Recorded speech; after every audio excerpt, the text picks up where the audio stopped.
Welcome to OPS360, where we are building simplified business operation for faster, smarter workflow management.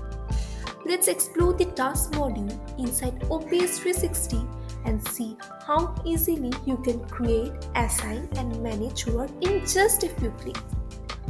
Start by opening your project dashboard. Now click on the task module. Here you will see an option to create tasks. Tap on it.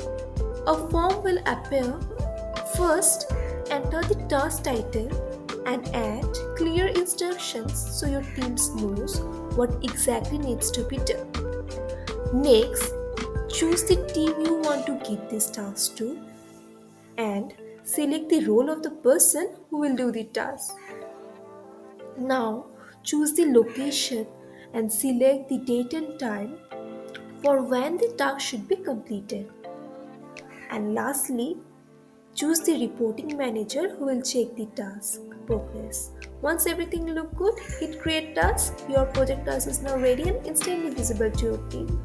With OPS360, now you can create and manage tasks easily so your work becomes smoother and more organized. We hope this tutorial helped you understand how the task feature in OPS360 can boost your team operation.